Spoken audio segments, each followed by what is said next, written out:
Pablo, Buenos bienvenido. días a todos. Dios los bendiga. ¿Me escuchan ahí?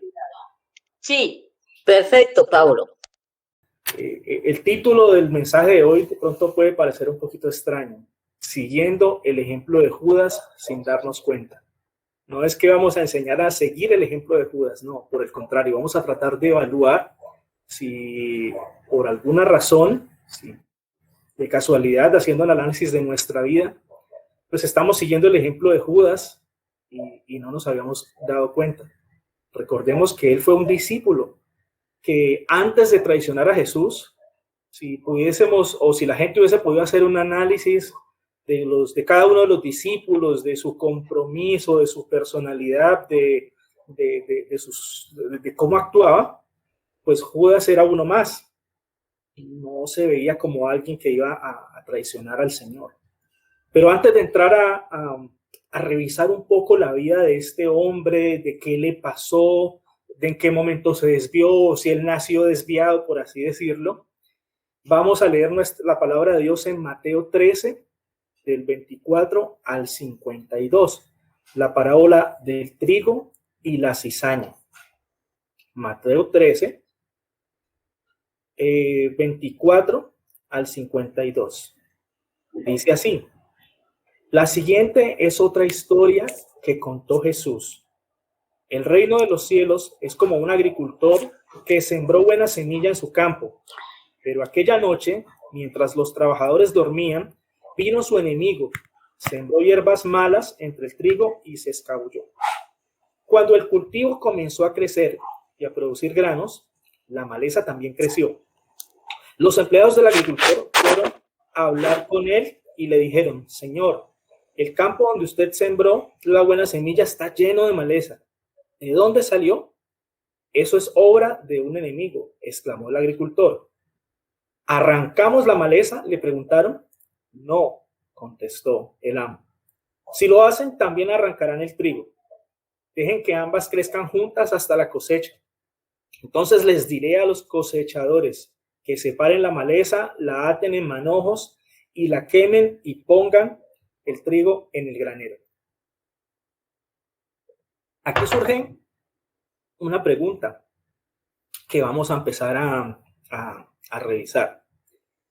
Sin duda, el Señor pues utilizaba muchos ejemplos de la vida cotidiana del pueblo de Israel. En este caso, está utilizando un ejemplo de la vida cotidiana digamos, del mundo agricultor, la sociedad judía que Jesús estaba dirigiendo, pues era una sociedad agrícola, eran campesinos, ellos sabían muy bien esta terminología, este lenguaje, cultivar la cizaña. Ellos sabían que este era un fenómeno que eventualmente pasa en los cultivos de trigo. Eventualmente en una hectárea o en un sembrado, pues se esparció la semilla de trigo, pero eventualmente sale una hierbita que se parece al trigo, que es la cizaña. Crece, consume los mismos alimentos, hay que cuidarla también, pero al final de todo no da frutos. Esa era la cizaña. Así que los que estaban escuchando a Jesús cuando él dio esta palabra, pues, digamos, entendían el mensaje. Lo que de pronto la gente del común no entendía era espiritualmente a qué se refiere.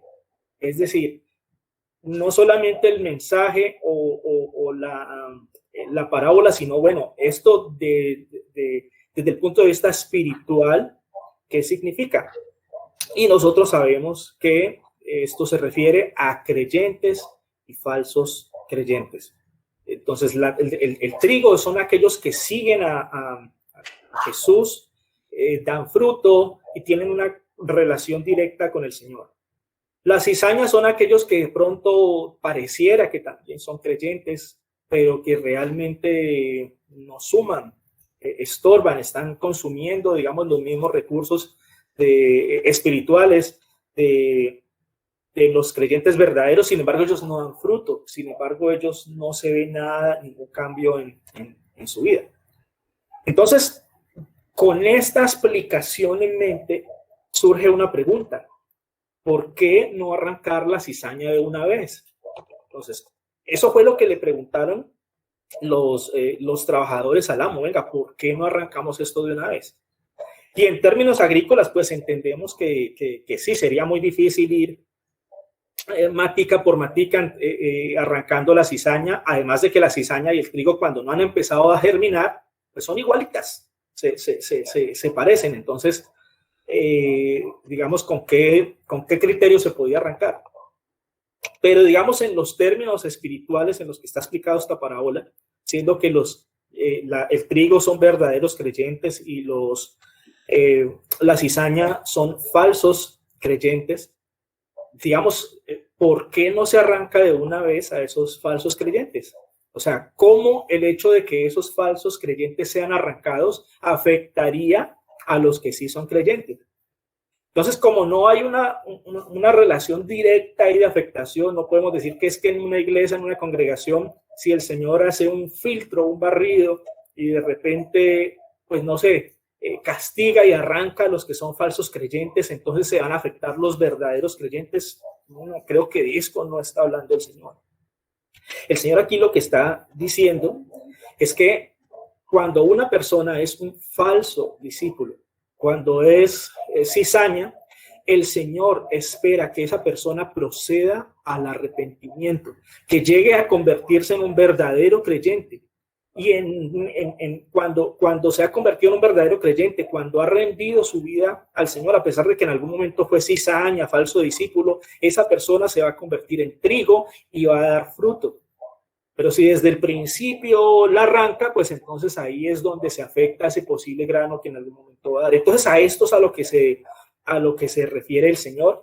Y esto nos da de pronto para entender un poco más o un poco mejor el tema del que vamos a hablar acerca de Judas. Pues cuando hablamos de la vida de Judas, pueden venir muchas dudas a la cabeza. Por ejemplo, si Jesús sabía que Judas lo iba a traicionar, ¿para qué lo llamó? ¿Para qué lo escogió? La Biblia muy claramente dice que Judas era escogido tal cual como los otros 12, era escogido. También dice la Biblia que él era ladrón, es decir, todo el tiempo Jesús sabía qué estaba pasando con él.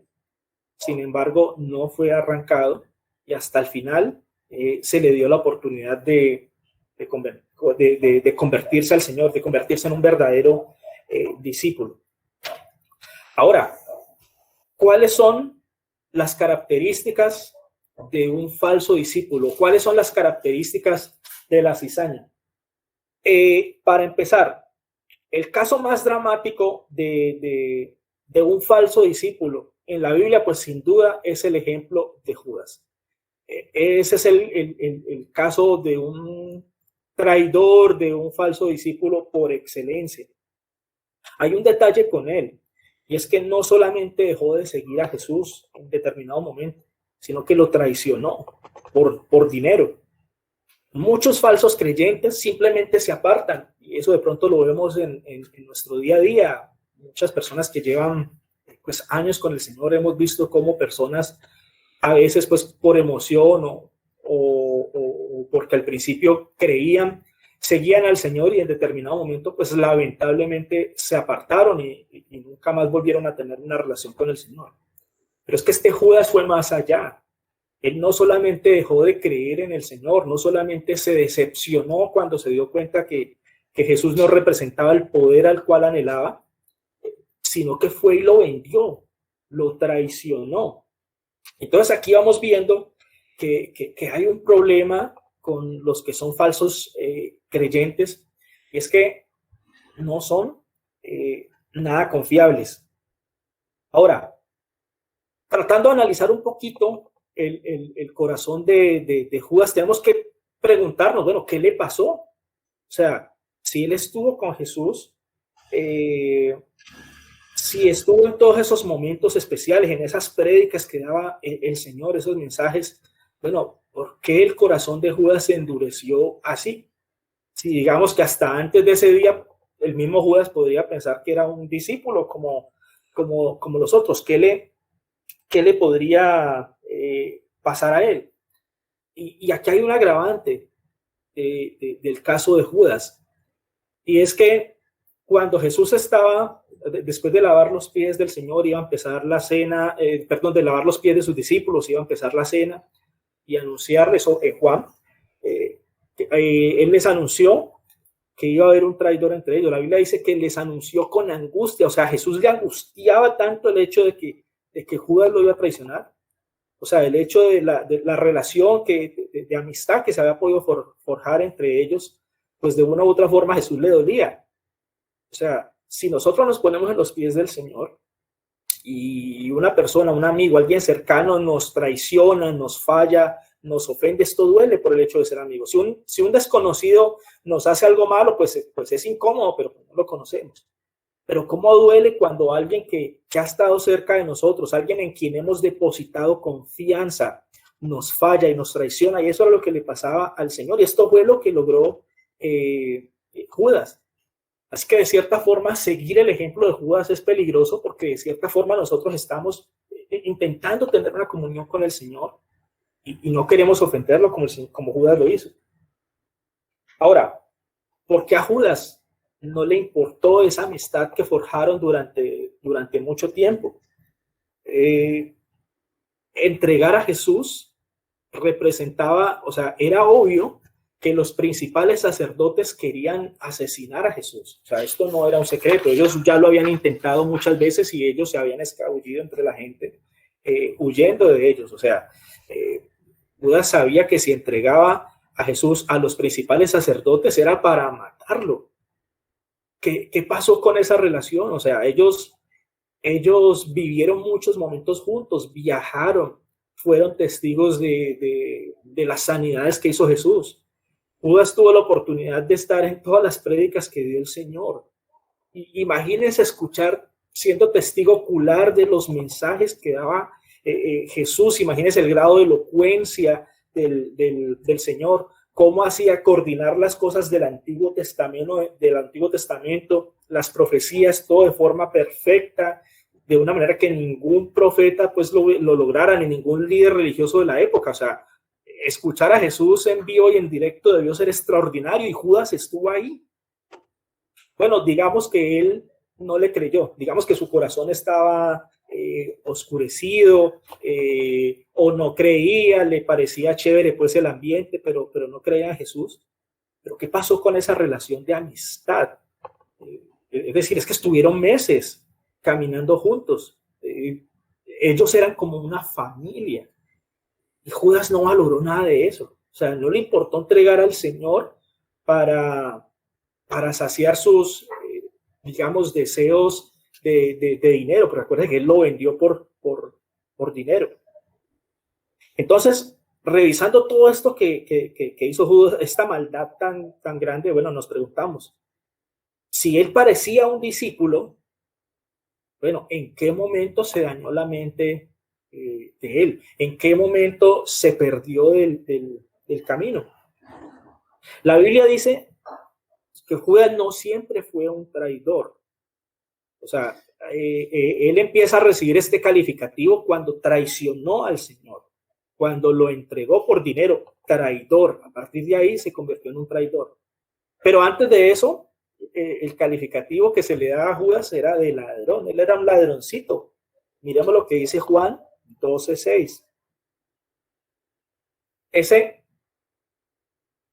contexto de Juan 12:6 es cuando el Señor, cuando se rompe, o cuando la mujer pues rompe el perfume de alabastro, que era muy costoso. Entonces Judas dice, venga, ese perfume tan costoso lo habíamos podido vender y dárselo a los pobres. Y bueno, uno podría ver buenas intenciones allí. Entonces aquí dice Juan, dice, no es que a Judas le importaran los pobres.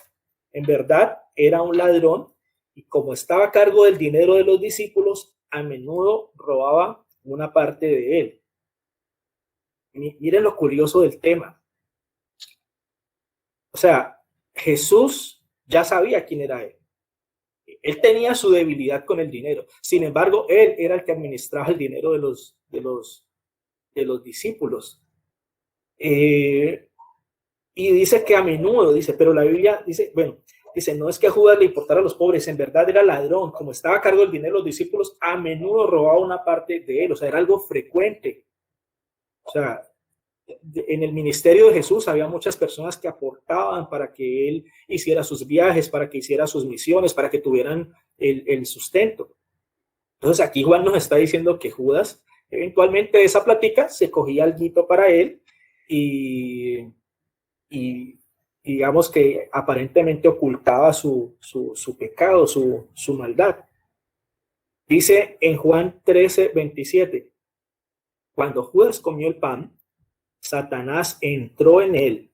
Entonces Jesús le dijo, apresúrate a hacer lo que vas a hacer. Es decir, en ese momento final en que él traiciona a Jesús, dice la Biblia que Satanás entró en él.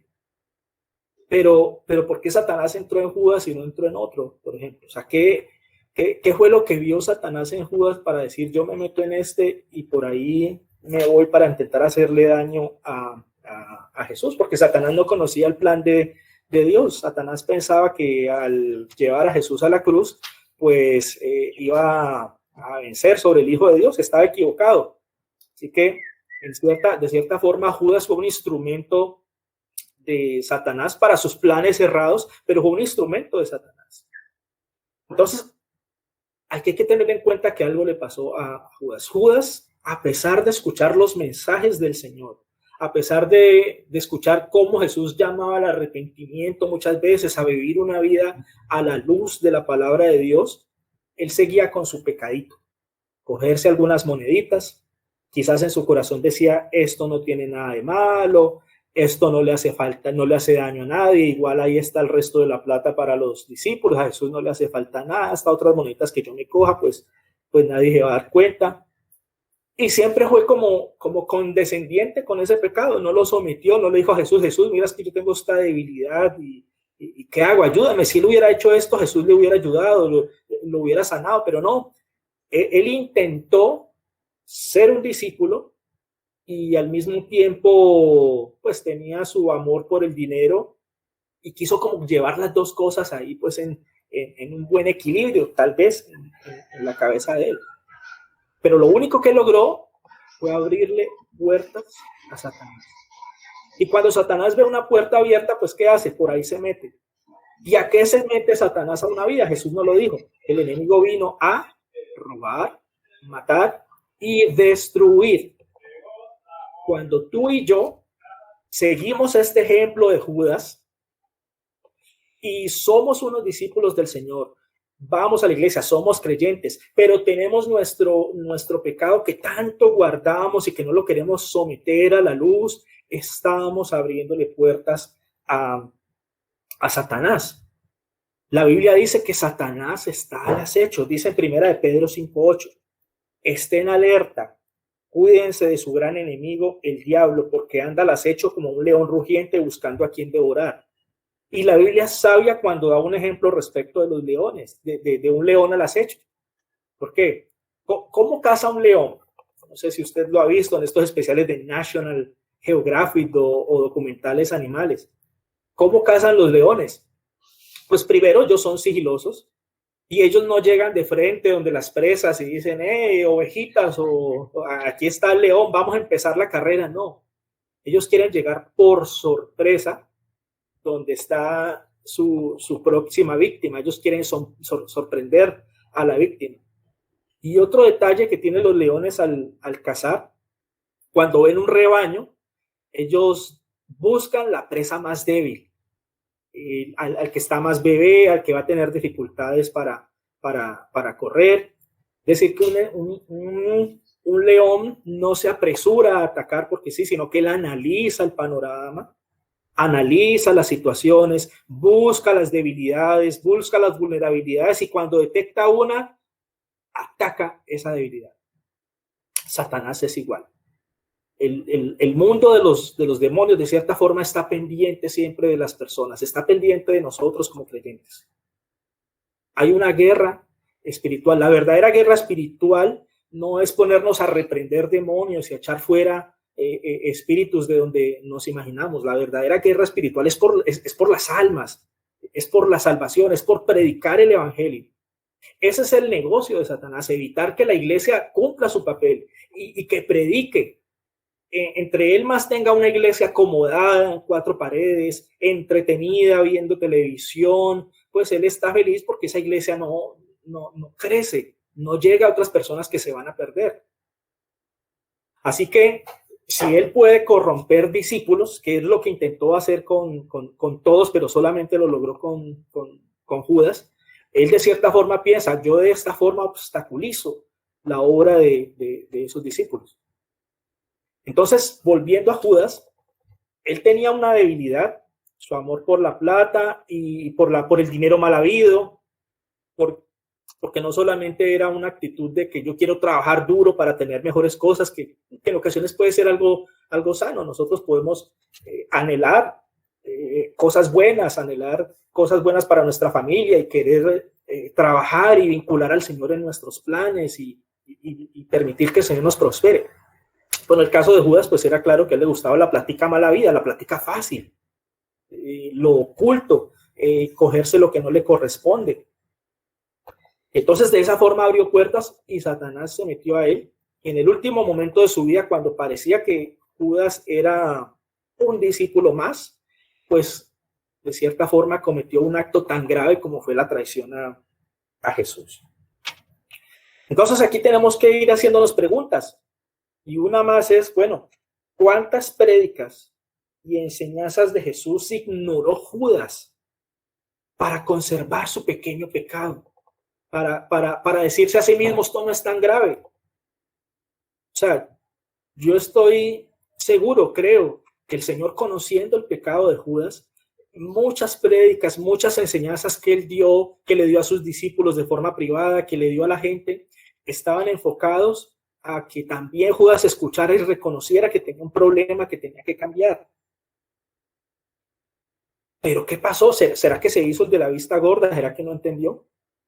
Hay un detalle también que pasó con Judas.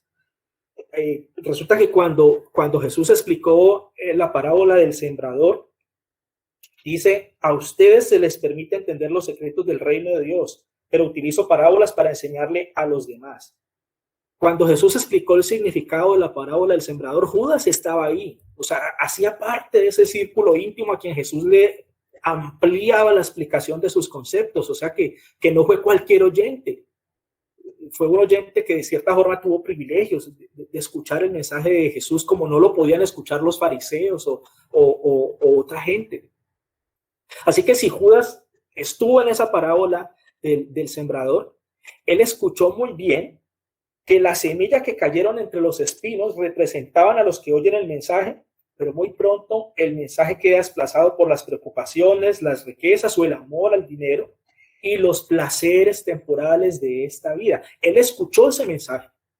Él escuchó que eso era lo que significaba y eso es lo que él estaba viendo en su vida. Sin embargo, entró por aquí, salió por acá.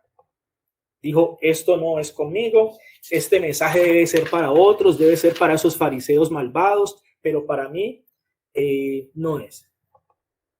Y entonces aquí viene la pregunta, ¿será que nosotros seguimos el ejemplo de Judas? ¿Será que a través de todos estos años, o a través de estas prédicas, de estos mensajes que nos llegan, el Señor nos está hablando que tenemos que cambiar, que hay ciertas actitudes que son desagradables a Dios y nosotros decimos, no, eso no es tan grave?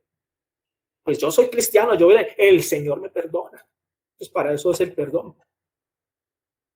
Judas fue ciego con su propio problema porque era un hipócrita. Porque él todo el momento se mostró como un discípulo.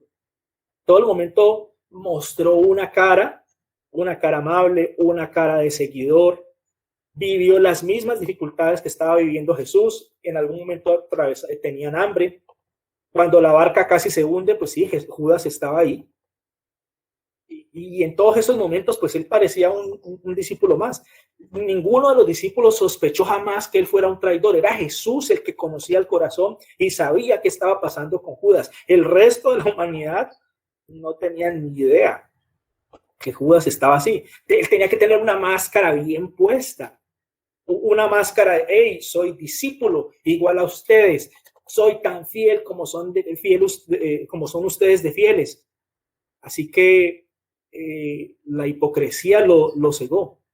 Vemos su nivel de hipocresía inclusive cuando traicionó a Jesús. Si ustedes notan cómo fue que lo traicionó, él quiso de cierta forma engañar incluso al mismo Jesús, porque él no llegó a recriminarle cuando llegó con los soldados y con los sacerdotes a capturar a Jesús. Él no fue donde Jesús y le dijo, no, tú me decepcionaste, yo ya me cansé de esto, de esta vida que tú nos has metido. No. ¿Cómo lo traicionó Judas? Hoy le dio un beso. O sea, una señal de cariño, una señal de afecto. Él está diciendo, mira, a pesar de esto, Señor, a pesar de que te estoy entregando para que te maten, pues mira, te doy un besito. Eso indica que yo te quiero. Eso es hipocresía. Eso es querer engañar al Señor, y no solamente engañar al Señor, se estaba engañando a sí mismo. Y eso es lo que a veces nosotros podemos hacer cuando el Señor nos está hablando. Nos engañamos a nosotros mismos, diciendo, no, todo está bien conmigo, no hay nada que cambiar, yo sigo adelante con mis problemas. Entonces, a partir de este momento, vale la pena analizar qué está pasando con nosotros en relación con este mensaje.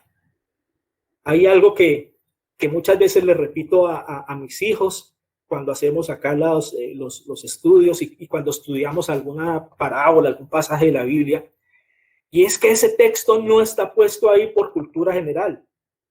Esta historia que hemos analizado de Judas no fue puesta allí para que nosotros pues estemos sentados una mañana de domingo en la iglesia escuchando y que nuestra cultura general y nuestro conocimiento en términos generales de la Biblia pues se amplíe. No, este mensaje está para confrontarnos, para que tú y yo nos preguntemos si de casualidad estamos siguiendo el ejemplo de Judas y no nos habíamos dado cuenta. Es hora de examinarnos a la luz de lo que dice la Biblia y no a la luz de lo que nuestra imaginación nos quiere hacer creer. ¿Por qué? Porque lo importante no es lo que yo pienso de mí mismo. Lo importante es lo que Dios piensa de mí, porque eso define mi destino eterno, eso define mi vida, eso define absolutamente todo lo que Dios piensa de mí. Si Dios dice que yo soy un verdadero discípulo, amén, Él me ayudará, me tiene en la palma de su mano y nunca permitirá que yo me aparte de Él.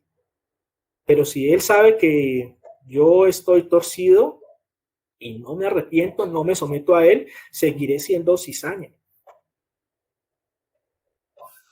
¿Será que el Señor en este momento te ve como un ladrón? ¿Será que el Señor examina tu corazón o el mío y lo que ve ahí es amor por las riquezas, amor por el dinero? Pregunta, ¿eres fiel con los dineros que manejas? De pronto allá donde trabajas, pues haces contratos, te toca asignar contratos y bueno, le pides la comisioncita a alguien pues para adjudicarle el contrato. O de pronto en tu trabajo te dan unos viáticos y después llegó la hora de legalizarlo y sobró una platica y tú dices, no, pues eso hagámoslo cuadrar para que no sobre nada. No sé, pecaditos pequeñitos, así como el de Judas. Pues unas moneditas ahí que yo le quite al Señor, pues eso no les va a hacer falta. ¿Será que somos fieles con nuestros diezmos y ofrendas? Para todo hay pretextos en esta vida. No me alcanza, la situación está muy difícil, es que no he podido. Pero ¿qué es lo importante? ¿Lo que piensa Dios o lo que pensamos nosotros? ¿Qué piensa Dios? Muy claramente en Malaquías. Malditos sois con maldición porque me habéis robado. Entonces, si no somos fieles en nuestros diezmos y ofrendas, el Señor de una vez nos clasifica, somos ladrones, punto. Así nosotros digamos, no, pero es que yo hago cosas buenas, pues, en fin. ¿Será que Dios está viendo en ti y en mí a un perezoso? A una persona que no le gusta esforzarse, a una persona cómoda, que le huye a la responsabilidad. ¿Será que Dios ve en nosotros a un envidioso, a una persona que envidia, que le da rabia que otros progresen? Pregúntate. Cuando ves que tu vecino compra carrito o cambia el carrito viejo, ¿te da rabia? O cuando estás en las redes sociales y ves que tus amigos se fueron de vacaciones y ponen fotos por allá en la playa y tú con rabia, ellos por allá paseando y yo aquí. ¿Será que hay envidia en tu corazón? ¿Será que te enojas cuando de pronto algún hermano de la iglesia da un testimonio y dice, no, el Señor me bendijo, me dio un trabajo, me multiplicó, yo antes ganaba esto y ahora gano el doble, y entonces tú acá pasando dificultades y qué rabia, y por qué a este sí y a mí no?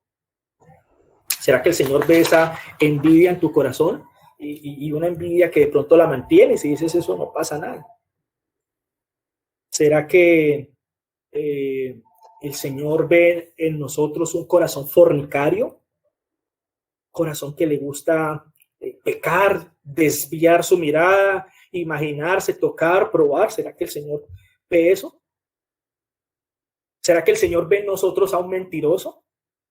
Porque de pronto no nos duele, no nos da ningún remordimiento decir una mentirita, y de pronto si nuestro jefe nos llama, ¿dónde está mi hijo? Y usted está en la casa, no, estoy por acá haciendo una vuelta, pues son mentiritas piadosas, así como las moneditas chiquitas que cogía Judas, pues no hay problema. ¿Se da cuenta cómo seguimos nosotros el ejemplo de Judas sin darnos cuenta? ¿Cómo ocultamos nuestro propio pecado? ¿Cómo lo minimizamos? ¿Cómo decimos estos chiquitos, no tiene problema? Y estamos abriéndole puertas a Satanás. ¿Hay algún pecado que atesoras en tu vida? ¿Hay algún pecado que no has querido cambiar? Y aquí hay un detalle, hay un paréntesis que es importante hacer. Porque es que todos somos pecadores. La Biblia dice que somos pecadores. Pero hay una diferencia entre resbalar cuando intentamos caminar, a otra muy diferente es a lanzarnos de cabeza a un pozo porque nos encanta la inmundicia. Es muy diferente la actitud, es muy diferente el tipo de creyente. Cuando tú y yo, y escuchen bien este punto, cuando tú y yo tenemos una verdadera relación de amor con el Señor, nos duele pecar, nos duele fallarle al Señor, lloramos por haber pecado contra Él y queremos volver a estar con el Señor. Así que nos arrepentimos, llegamos delante del Señor diciéndole, Señor, perdónanos, hemos fallado y nuestra preocupación es en que nuestra relación con el Señor se dañe. Pero cuando tú amas más el pecado que a Dios, entonces cuando tú pecas, lo único que piensas es en evitar el castigo. O sea, ¿cómo hago para que Dios no me castigue? ¿Cómo hago para que pues el Señor no me quite estos privilegios que tengo? Y digamos que tu relación con Dios se basa en el beneficio propio. Y de cierta forma utilizas la gracia de Dios, que es aquella manifestación gratuita del Señor, y la utilizas para entrar y salir del barro, pues sin que hayan consecuencias. ¿Notan que hay una diferencia entre el pecado en nuestra vida? Y eso es lo que tenemos que entrar a analizar. Todos somos pecadores, todos fallamos, pero estás conviviendo. Amas el pecado, está tan arraigado en tu mente, en tu corazón, que no lo quieres someter al Señor. O de pronto le has restado importancia, de pronto dices, eso no es problema, eso no es nada, el Señor me perdona. Y aquí tenemos que ver algo importante.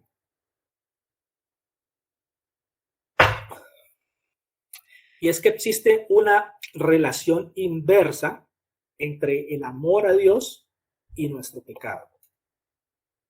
Mire, dice Mateo 24, 10 al 12. Muchos se apartarán de mí, se traicionarán unos a otros y se odiarán. Aparecerán muchos falsos profetas y engañarán a mucha gente. Y el 12, mire lo que dice el 12, que es importante para lo que estamos hablando. Abundará el pecado por todas partes y el amor de muchos se enfriará. ¿Qué quiere decir eso? Cuando multiplicamos el pecado en nuestra vida, la consecuencia inevitable es que nuestro amor por Dios se enfría. Se enfría. Dejamos de amar a Dios porque empezamos a amar más el pecado. Y esto al parecer fue lo que le pasó a Judas. Y hay otras consecuencias de esa falta de amor por el Señor: engaño, odios. Cuando nuestro corazón está lejos de Dios porque lo hemos cambiado por el pecado, por una vida sin límites, entonces nos llenamos de odio y queremos pecar más. O sea, entramos en un círculo vicioso. Entramos en un círculo vicioso. Pregúntele al rey Salomón si esto era cierto o no. Él era un hombre que amaba a Dios, amaba la sabiduría, pero amaba también a las mujeres, y muchas veces falló y no se conformó con una esposita, pues, sino que tuvo muchas de ellas, pues, mujeres paganas con falsos dioses. ¿Cuál fue el final de Salomón? Aborreció al Señor. Empezó a adorar a los falsos dioses de las mujeres paganas con las cuales empezó a tener relación. Así que esto es cierto. Si multiplicamos el pecado en nuestra vida, nuestro amor por Dios se enfría. Y le pasó a Judas. Ahora, aquí hemos visto el problema. Y gloria a Dios si alguno de nosotros ha podido identificarse con Judas. Gloria a Dios porque estamos vivos y porque hay esperanza y hay la posibilidad de que entendamos y nos arrepintamos y rindamos nuestra vida delante de Dios. No gloria a Dios por el hecho de que seamos iguales a Judas en sí, sino porque tenemos el privilegio de entenderlo. Pero si nosotros eventualmente vemos, pues, que estábamos siguiendo el ejemplo de Judas y no nos habíamos dado cuenta, ¿cuál es la solución? O sea, ¿qué hacemos ahora? Si hay un círculo vicioso del que es muy complicado escapar, ¿qué esperanza tenemos entonces? Dice en Juan 13, del 10 al 11. Jesús respondió: una persona que se baña bien no necesita lavarse más que los pies para estar completamente limpia. Y ustedes, discípulos, están limpios, aunque no todos. Esta es una radiografía de los seguidores de Jesús. Podríamos decir de las iglesias, de las congregaciones, y pues la nuestra no es la excepción.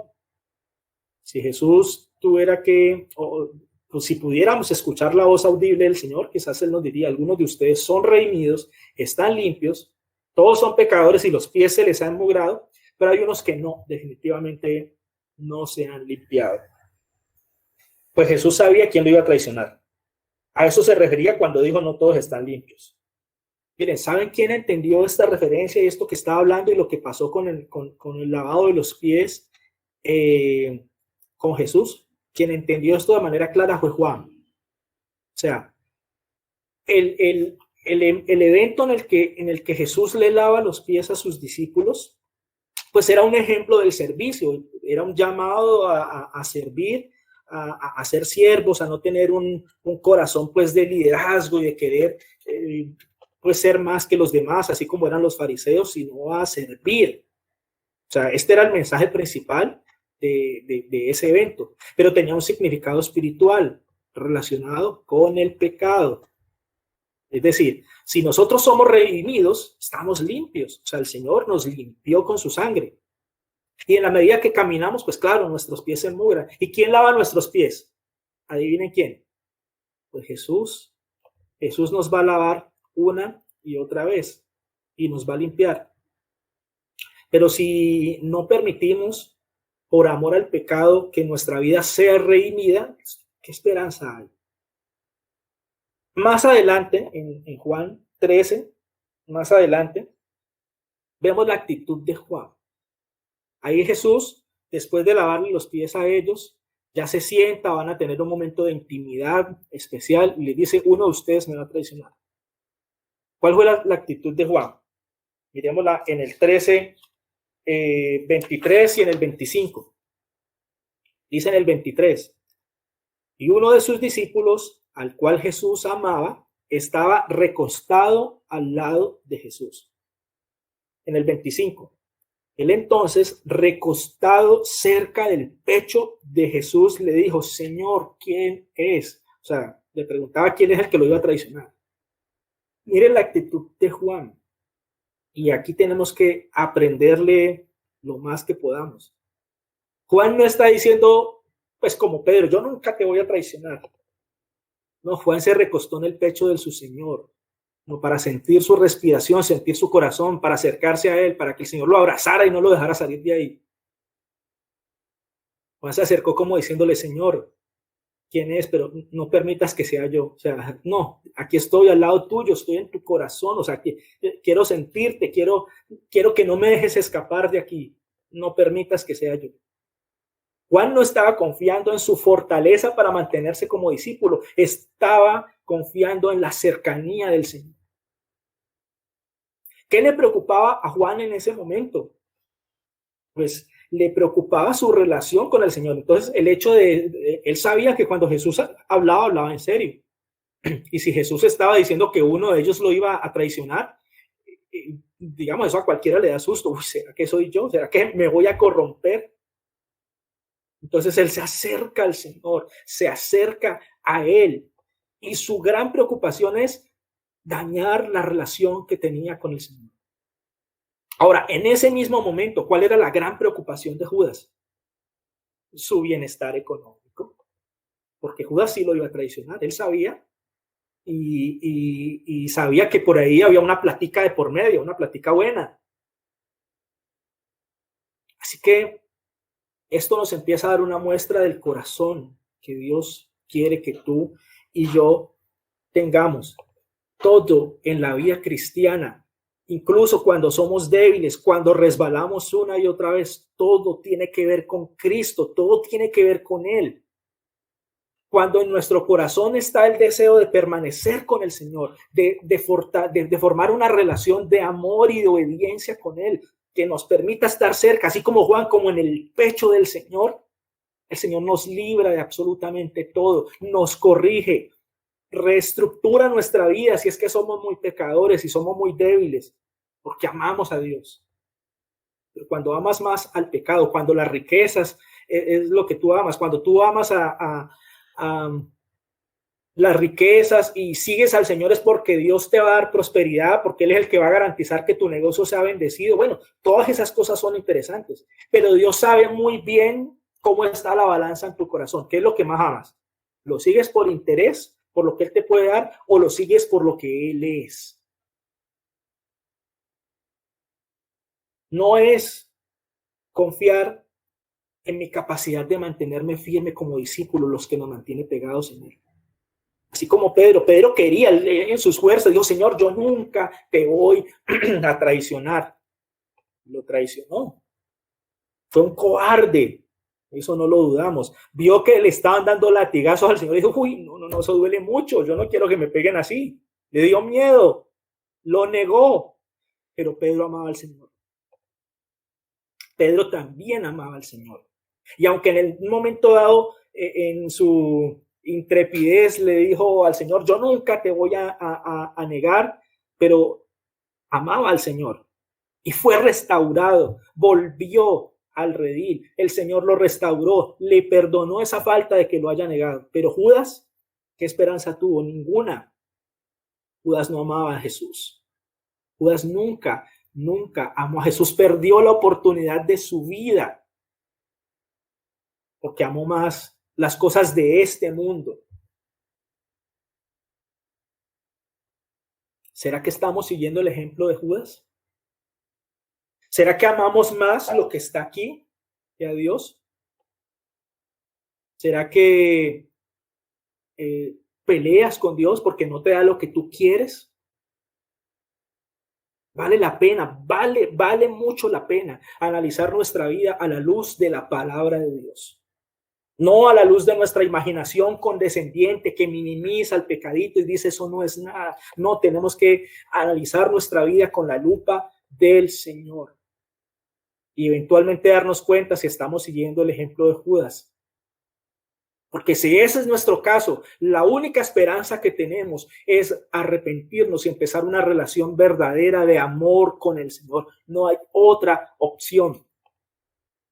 La religiosidad, la máscara que nos ponemos aquí, engañamos a nuestros hermanos, nos engañamos a nosotros mismos, engañamos al pastor, engañamos a nuestra familia. A Dios jamás lo vamos a engañar. Y Satanás está al acecho viendo si dejamos puertas para meterse y robar, matar y destruir y apartarnos del camino.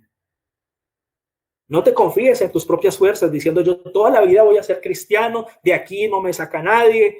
No, confía en el amor por Dios, confía en la cercanía, así como Juan, acércate al pecho de Jesús y dile, Señor, abrázame y no me dejes salir nunca de ti.